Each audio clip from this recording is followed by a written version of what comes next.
അടുത്തതായി ഞാൻ പറയാൻ പോകുന്നത് വളരെ ഗുണം ചെയ്യുന്ന ഒരു ഒറ്റമൂലിനെ കുറിച്ചാണ്. നമ്മുടെ ഇടയ്ക്ക് ഇപ്പോൾ ധാരാളം കാണുന്ന ഒരു പ്ലാന്റാണ് എരുക്ക്.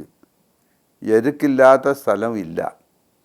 ഈ എരുക്കിൻ്റെ പൂവെന്ന് പറയുന്നത് വയലറ്റും വെള്ളയും മിക്സ് ചെയ്ത് കലർന്ന ഒരു പൂവാണ്.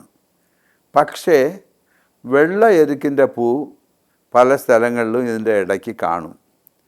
എനിക്ക് തോന്നുന്നു ഒരു 10,000 എരുക്ക് ചെടി എടുത്താൽ അതിൽ ഒരു വെള്ള എരുക്കിൻ്റെ പൂവുള്ള എരുക്കേ കാണത്തുള്ളൂ. ഈ എരുക്കിന് ഒരുപാട് ഔഷധ ഗുണങ്ങളുണ്ട്. ഔഷധ ഗുണമെന്ന് വെച്ചാൽ വലിയ ഔഷധ ഗുണമാണ്. വെള്ള എരുക്കിൻ്റെ പൂ എത്ര കടുത്ത ശ്വാസമുട്ടനെയും മാറ്റാൻ കഴിവുള്ള ഒരു മൂലികയാണ്, ഒരു ഒറ്റമൂലിയാണ്.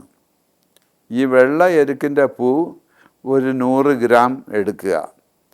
അതോടൊപ്പം തന്നെ ഒരു 100 ഗ്രാം കുരുമുളക് ചേർത്ത് രണ്ടും ചേർത്ത് നന്നായിട്ട് അരച്ച്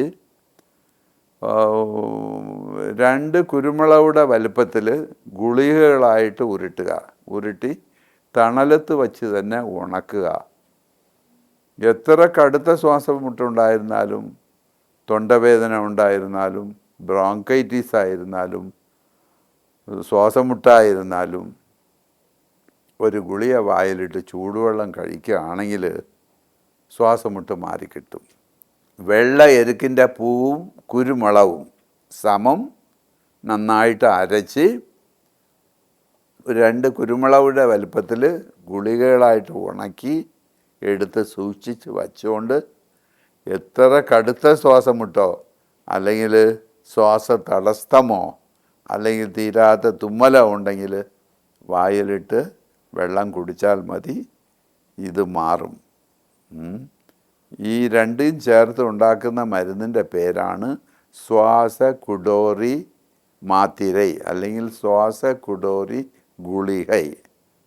ഇത് വളരെ എഫക്റ്റീവാണ്, എല്ലാവർക്കും ഗുണം ചെയ്യുന്ന ഒരു സംഭവമാണ്. വെള്ള എരുക്ക് പലപ്പോഴും പലരും കാണും.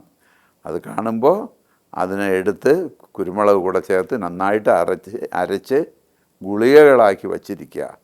ഇതുപോലെ ശ്വാസതടസ്സങ്ങൾ വരുമ്പോൾ ഉടനെ എടുത്ത് ഒരു ഗുളിക വായിലിട്ട് വെള്ളം കുടിക്കുക.